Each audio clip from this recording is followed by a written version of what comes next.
Mpendwa wa msikilizaji na mtazamaji wa vipindi vyetu, karibu katika masomo ya kesha la asubuhi lenye kichwa Muinue Yesu juu. Hivyo hapo ulipo kaa usibanduke, ni kusihi tu makinika nasi hadi tamati.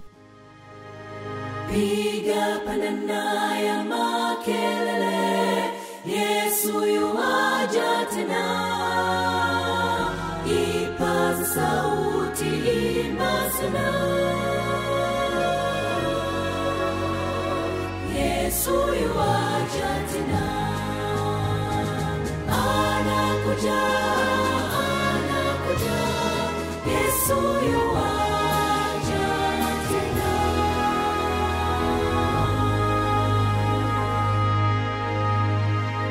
Ikiwa ni Juni 28, Mungu mwenyewe alikuwa mwalimu wa Danieli.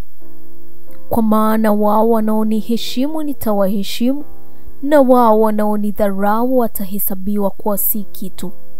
Samueli wa kwanza 2 mstari wa 30. Tuombe. Asante Baba kwa asubuhi njema. Tunajikabidhi mikononi mwako tunapojifunza maandiko yako asubuhi ya leo. Tuongoze kupitia jina lako Yesu Kristo. Amina. Katika kupata hekima ya Wababeli, Danieli na wenzake walipata mafanikio makubwa zaidi ya wanafunzi wenzao. Lakini mafunzo yao hayakuja kwa bahati. Walipata maarifa yao kwa kutumia kwa uaminifu nguvu zao chini ya mwongozo wa Roho Mtakatifu.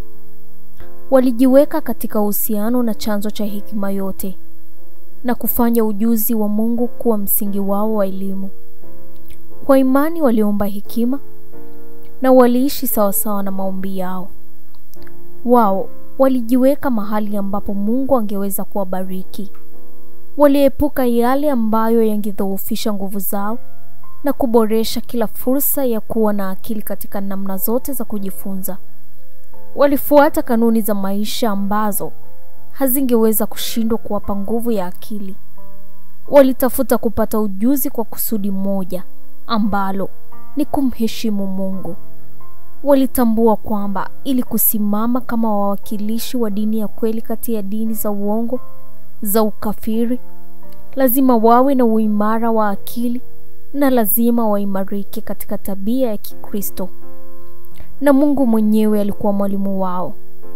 Kwa kuomba mara kwa mara, kusoma kwa uangalifu, kuwasiliana na asiyeonekana, walitembea pamoja na Mungu kama Henoko alivyofanya. Mafanikio ya kweli katika namna yoyote ya kazi sio matokeo ya kubahatisha, ajali au majaliwa. Ni utendaji wa riziki za Mungu, malipo ya imani na busara, wema na uvumilivu, tabia nzuri za kiakili na maadili ya hali ya juu, sio matokeo ya ajali. Mungu hutoa fursa. Mafanikio yanategemea jinsi tunavyozitumia fursa hizo. Mungu alipokuwa akifanya kazi ndani ya Danieli na wenzake, kutaka na kutenda mapenzi yake mema, walikuwa wakishughulikia wokovu wao wenyewe. Wafilipi 2 mstari wa 13. Hapa kunafafanuliwa utimilifu wa kanuni takatifu ya ushirikiano ambao bila huo hakuna mafanikio ya kweli yanayoweza kupatikana. Juhudi za kibinadamu hazifai kitu bila uweza wa Mungu, na bila juhudi za kibinadamu, juhudi za Mungu hazina faida kwa wengi. Kufanya neema ya Mungu kuwa yetu wenyewe, lazima tufanye wajibu wetu. Neema yake imetolewa kufanya kazi ndani yetu, kutaka na kufanya, lakini kamwe haipaswi kuwa mbadala wa juhudi zetu.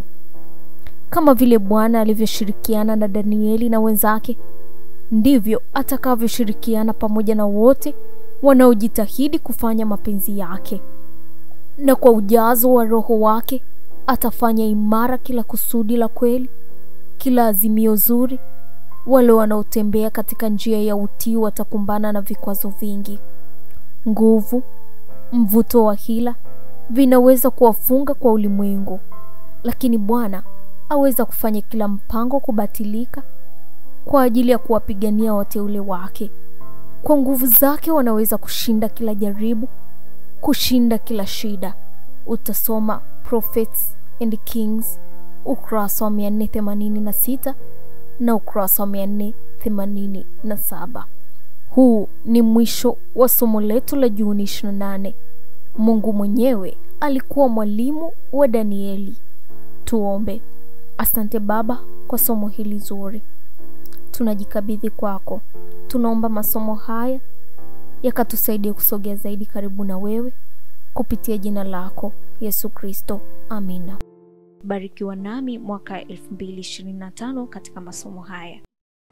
Anakuja, Yesu yu